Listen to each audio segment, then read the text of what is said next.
To auzu billahi minash shaitanir rajim, bismillahir rahmanir rahim, wa sallallahu ala nabiyil karim.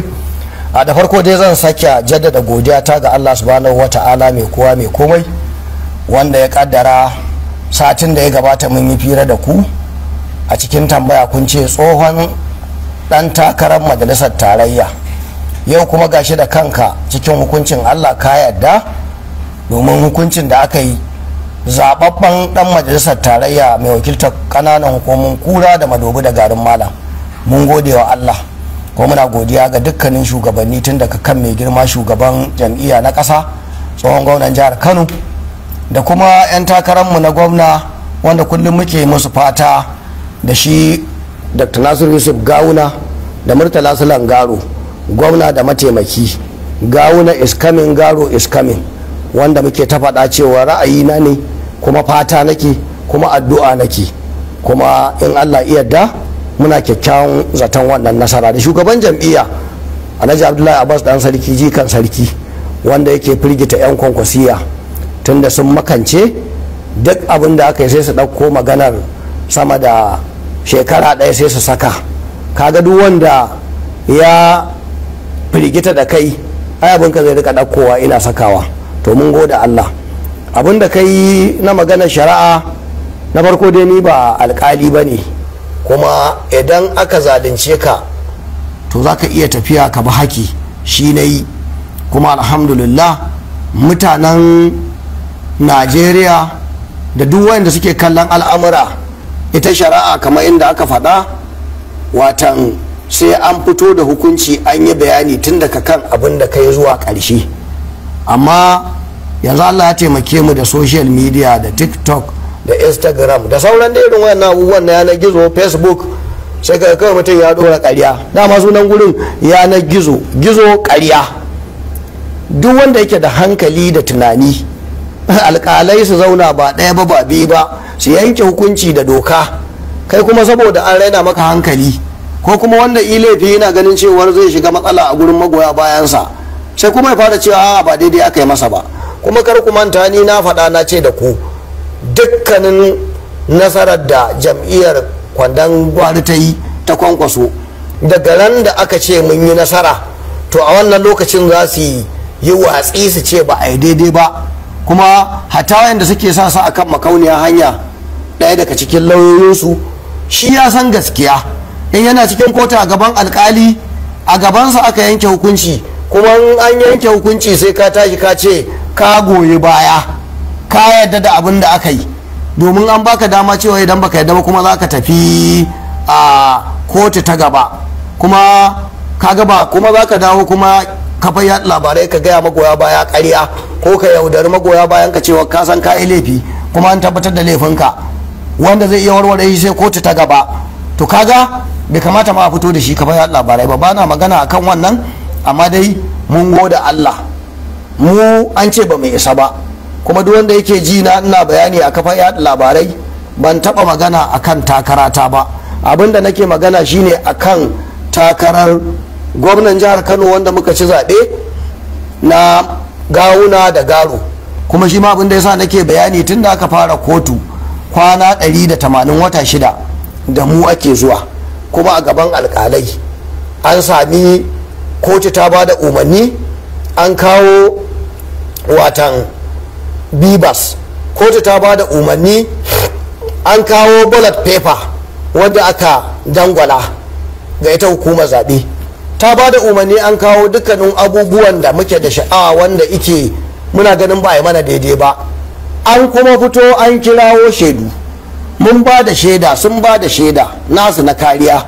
Kuma a ciki alhamdulillah kamar yadda muke faɗa, akwai muhimmiyar gaba wadda kowa ya sani, sun ɗaukaka ƙara zuwa kotun appeal ta Kano a lokacin ana hutu, aka tura wannan kes zuwa Abuja. Amma alhamdulillah da mu aka saurara, bayan an gama sauraron korafin aka ba da hukunci, aka ce wannan lissafi da wannan kuri'a wadda ita hukumar zaɓe ta tabbatar da ita, ta yadda a cikin dokokin hukumar zaɓe ta faɗa, ta ce duk kuri'ar da ba a sa hannu an yi stamfi an tabbatar da ita ba daga jami'in da yake zaɓe, sun san cewa wannan abu na bogi ne. Aka kuma buga lissafi a gani da abin da suka samu da abin da muka samu in ka ɗauke muna da kuri'a sama da 30,000 da wani abu, ko da 2,000 ka ci za a iya bayyana ka. An bayyana a Benue. saboda haka wannan ɗaya daga cikin hujja kenan da muke faɗa. Na biyu, akwai ƙananan komi sama da guda 44 wanda aka yi zaɓe aka bayyana sakamako ba bisa ka'ida ba, shi ma muka kai korafi. Mun je hukumar zaɓe don mu kai wannan korafi kafin a bayyana mu ce akwai matsala. Suka saurare mu suka ce sun karɓi wannan korafi, amma tun da sun riga sun bayyana mu tafi kotu.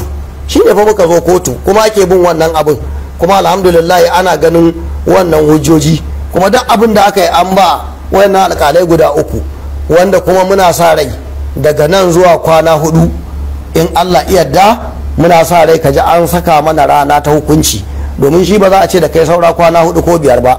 Idan suka ga dama za su iya cewa da kai gobe, yau muna fira da ku a yau, gobe za su iya cewa a zo a yanke hukunci.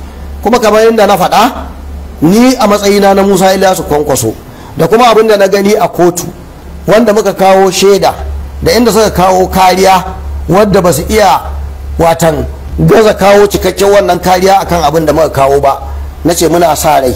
An faɗa an ce shari'a saɓanin hankali, mace ce da ciki ba a san me za ta haifa ba, amma na ce ni na yi mafarki za ta haifi sabon gwamna da yadda Allah mai farin gemu, ta haifi sabon gwamna mai gemu baki kuma shi ma fari, Nasiru Gawuna da Murtala Sulangaro. Ba wanda ya sai hana nan faɗi wannan, domin ni ra'ayina ne da fata na ne, ba haɗa su ma da suke nasu tsarin ba. In mun faɗa su ɗauka cewar aje a sha magani. To daga inda hukunci ya zo, to ni da kaina zan saka a TikTok a tsara min, duk da ban iya ba, mu saka gabjejiyar kwaya guda 12 mu ba Kwankwasa ya fara sha. Bayan ya gama sha ya ƙoshi ya kwanta ya yi bacci ya Ingila, sannan kuma sai mu ɗauko 'ya'yansa su 12 zan zo da bayanin waɗanda za mu ba wannan kwaya in suka yi bacci, sannan kuma sai mu sake sha da su mu haɗa a Appeal Court. Ita ma idan an gama zan sake ba da kwaya 'yan Ingila, mun yi nasara an tabbatar da Gawuna da Garo, sai mu ɗauko guda 24 sai mu fara bashi guda 2 'yan Ingila ya sha ya sake bacci. Daga nan kuma mu faɗi mutanen da zan sake ba, daga nan sai kotun koli. Ana yin wannan to kuma abin da za mu ba da umarni sai an yi wannan abin, domin a ranar za a rantsar da Gawuna da Garo gwamna da mataimaki, a zo a ci gaba da yi wa mutane abin alkhairi. Amma dai muna da ƙudure-ƙudure na abin da zami, amma ba ma fata mai wa 'yan uwanmu sharri ko da ba sa tare da mu, don mu ba makafi ba ne, kamar yadda suka kira kansu makafi ne akan Kwankwaso. To mu idan mu gar Kwankwaso namu ne, garin mu ɗaya da shi. Duk wanda yake kusa da Kwankwaso kowaye ƙarya yake yi, in ba kannansa irin su baba irin su Umar da suka fito uwa ɗaya uba ɗaya, su ne kawai za su iya gaya mana cewar sun fi mu kusa da shi. Duk wanda ya zo mu ya tarar a gindin sanata Rabi'u Kwankwaso, akwai wanda idan yana da cikakken musulmi ne, akwai mutumin da ilan tsuwa ice babu yadda zai yi isake siyasa da sanata Rabi'u Kwankwaso ilan tsuwa, amma yanzu yana nan suna tare, har mukami ya sa an bashi, amma tun da ba su da ta ido ko ba san me addini ba, to kaga wannan tsakaninsu ne daga Allah. Kuma ko ni Musa Ilyasu Kwankwaso da nake magana, nake jam'iyyata, na faɗa na ce idan Allah ya ba mu nasara aka tabbatar da Gawuna da Garo aka rantsar, Kwankwaso tunda yana da sha'awar zo jam'iyyar APC ko PDP, inda ya dawo jam'iyyar mu aka karɓe shi, zan yi mu'amala da shi, duk inda na gan shi zan girmama shi. Mu ba makafi bane, ko mu muna da tarbiyya, ko mu ba ma gaba, ai mu ya tarar a ciki. Kuma ai akwai wanda ba sa sa jan hula, duk da mun fuskanci matsorata ne yau su sa yau su ki cirewa a cikin jami'an gwamnati. To wannan shine abin da yake akwai. A takaice dai a bangaren kotu an yi hukunci kuma mun yi nasara, kuma ba social media za ka fito ka ce kana da gaskiya ba, kotu za ka. Kuma irin wannan kes namu idan aka gama hukunci na appeal muka sake nasara, to akwai kuma wani hukunci da za a zo a sake rubuta lauyoyi, mutumin duk da ibada wani abu na ƙarya to sai ya tafi ya yi furzuna. To za mu yi ƙoƙari shi ma wannan mai shawara da lauyoyi, saboda zama izina ga mutane waɗanda suke ƙoƙari da wasa da doka to mu yi kokari a yi rubutu a yi hukunci da ya kamata akan duk wanda ya aikata irin wannan abun. Haka ma a ta tarauni, haka ma a ta kumbozo, duk wannan kes ne wanda kuma Allah iya da jam'iyyar mu za ta bi, za a rubuta domin wannan laifi da suka yi kotu ta yi musu hukunci kuma na laifin da suka yi wa ƙasa, saboda gaba zai zama izina ga waɗansu wanda ba za su sake irin wannan abun ba. Kuma mu da muka je ca aka yi ƙarya muke, ca aka yi ba mu da hujja, amma ba mu ne muke yanke shari'a ba, zuwa muka yi muka zauna kuma abin sha'awa, abin jin daɗi. Alƙaliyan nan dai ita ce ta fito gaban lauyoyi da magoya baya wanda suka je, ta ce wa'yansu su ne mata waya za su ba ta cin hanci, to ita ba a wannan tsarin take ba, ba za ta lalata aikinta ba, sun san mutunci, sun san me suke. Sai Allah ya kai Musa Ilyasu Kwankwasa wannan gurin, ta yi wayannan mutanen ne suka yi kokari, Allah ya rusa su, ta tsaya akan gaskiya, suka tsaya akan gaskiya, abu ya tabbata. To kaga mu da Allah yi mana wannan abun, ai sai mu goda Allah. Alƙalan nan suna nan da yawa, wajen panel 4 ne zuwa 5. Allah ya kai ni gurin masu gaskiya kuma aka tabbatar. To kuma za ka ɗauko abu kana cewa ka ɗauko takarda guda ɗaya saboda raina hankalin mutane, ka ce ka ba aiki daidai, kuma ka ɓoye wata takarda wadda kai ƙarya ta shekara 7, wadda kai rantsuwa a kanta, wanda duk wani fom da za ka cike na INEC za ka ba da information, za a yi ma tambaya a ce wannan abin da ka bayar gaskiya ne, ka ce eh gaskiya ne. Ƙarya ne ka gama ba za ka ce ƙarya ba ne, za a yi stamp ka biya kuɗi a gaban alƙali, shine ake cewa on oath, rantsuwa ta kotu, kuma ka ba da labari na ƙarya.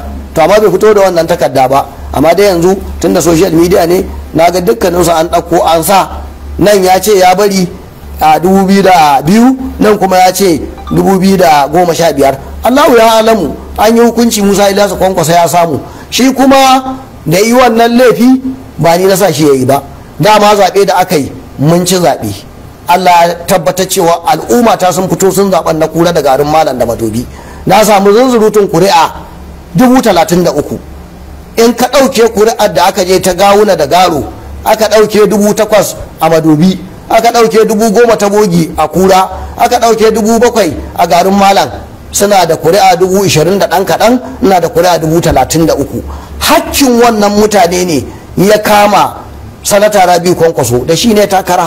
Ba ruwana da wani duk wani ƙaramin kifi ko kwaɗo, ai ba na mai da martani. Shi yasa ka gani a tsare nake, wayannan wanda suke tare da shi ko bakinsa nake ba, domin nawa ne, na faɗa kowa ya sani. Sanata Rabi Kwankwaso a matsayinsa na wanda gwamnan Kano, wanda kuma ike tare da al'umma, ba za ka ce bai yi komai ba, ina da mutane daidai irin nasa. Ko yanzu an yi zaɓe, yana da kuri'a 450 ta 'yan kwankwasi a matsayinsa na jagoran gwamna. Kawo Kusumaila da wanda suka fita daga gurin wajen su 20 suna da kuri'a 300 da wani abu, ka gan ka hada 700. Akwai kuma ta magudi wadda yanzu an ganta an ɗebe 200,000 da wani abu, ta kai miliyan 1. Kwankwasa ina da kuri'a 400 ko 300, kaga jagora ne. Mu ne masa fatan alkhairi, amma abin da muke cewa idan aka ci zaɓe a taimaki al'umma. Sun ɗauko matasa sun ce za su taimake su, abinda suka yi musu kawai shine sun yi rusau, sun ce su je su ɗebi kayan gari. Da ake yi wanda yake muku daɗi ba su amince da shi ba, kuma za su ɗaukaka ƙara. Ai na yi magana. Ba ganin cewar idan suka ɗaukaka ƙarar nan za ta sauya zani a hukuncin da ake, wanda ku a yanzu take muku daɗi. To na farko dai ni ba alƙali ba ne, ko ba magana shari'a a gidan rediyo, ai na faɗa. Dama na ce da kai a program ɗina, duk abin da aka yi suka yi nasara za su gode, amma idan aka samu namu za su zo da tawili. Ita kuma shari'a ba social media ake maka kamar yadda muke yin bayani, ko ni ba alƙali ba ne. Ni fata nake gawuna da garo su zo nan da 'yan kwanaki da an yanke hukunci, addu'a ta ce. Saboda haka wannan ba abin da ya shalle min bane. Sun je mun yi nasara, a je kotu ta gaba, ba ni kuma da wata matsala in Allah ya yarda. Gwamnatin jihar Kano ta cika kwanaki 100 kuma ta bayyana cewa za ta bude ayyuka gagarumai da ta aiwatar a cikin waɗannan kwanaki 100.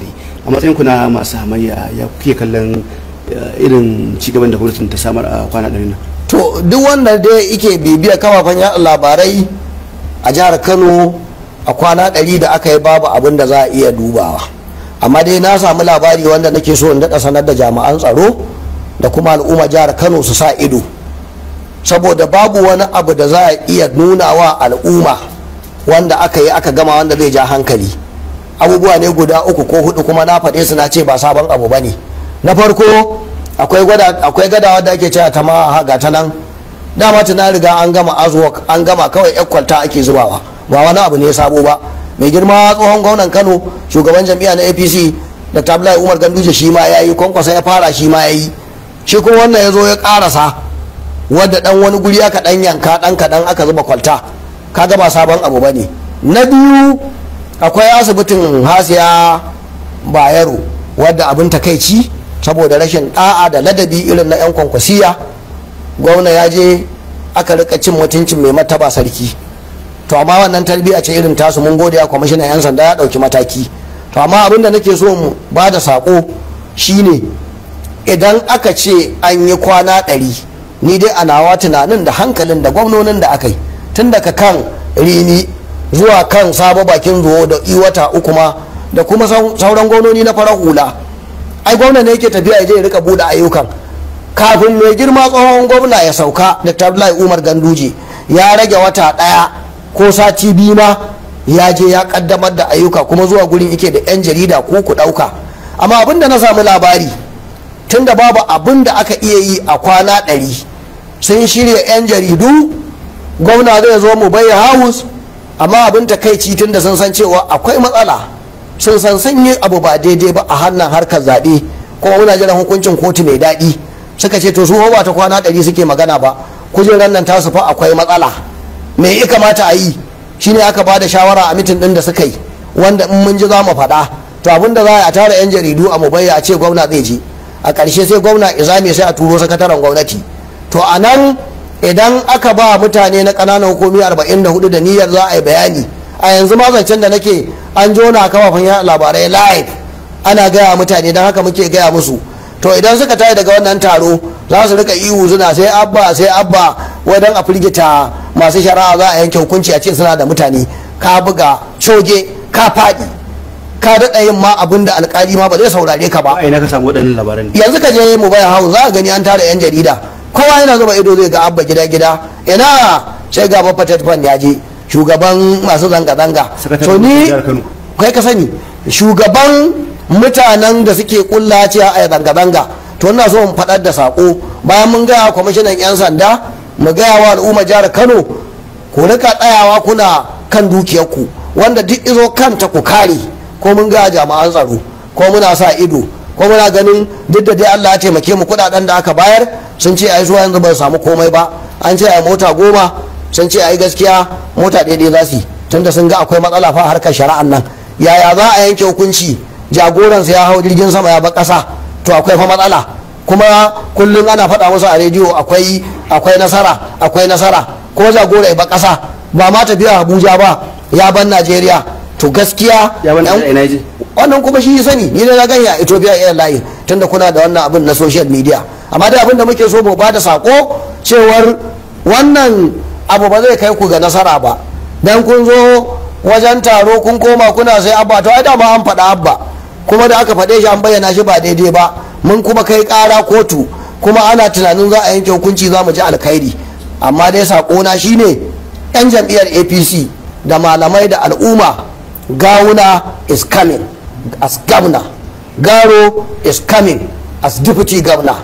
'Yan jam'iyya ku ci gaba da yin addu'a, dab za a ji farin ciki, gari zai zo a fito ka ɗebi kayan kowa idan an bayyana mu, a nuna sowa, a yi murna, a yi addu'a, a kuma ji daɗi. Mu namu masu hankali ne, idan Allah ya sa kuma mun zo ɗan wannan ta'adi da aka samu gwamnati sun yi, mu ba za mu tona musu asiri ba, za mu kira mu ce mai girma gwamna ga abin da aka yi guri kaza, ga wani nan ana ganin ina da alaka da kai, da ka ce gwamnati ta yara ce da yaya da surukai, to ga wani surukin kana an kama shi da kaza, ya za a yi? Sai mu ce ba komai, saboda gaba a daina tozarta mutane.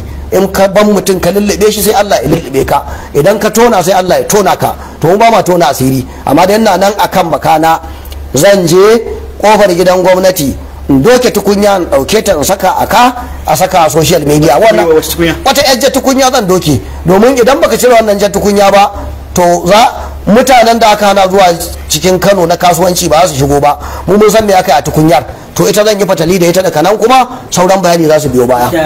Na faɗa mutanen Kura da garin Malam lokacin da nake yakin neman zaɓe, guri ne inda ake harkar noman rani, kuma duk mutumin Kura da garin Malam ɗan kasuwa ne, manomi ne. Wannan abin za mu yi kokari mu ga cewa mun je ma'aikatar gona da duk inda za mu samu inda za a taimaka musu a inganta su.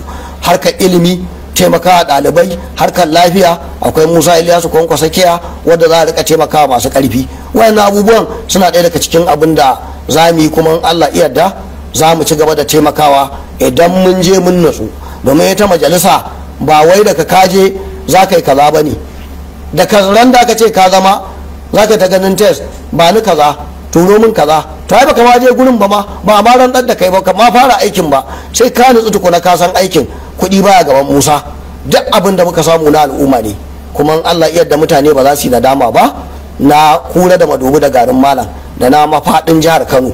Kuma in Allah yarda matsayin mu na masu gayawa mai girma gwamna da mataimakinsa, insha Allah ba za su yi nadama zuwan Gawuna da Garo ba, za a samu wata ribar demokaradiyya. Wannan shine abin da yake akwai. Muna godiya kowa da kowa.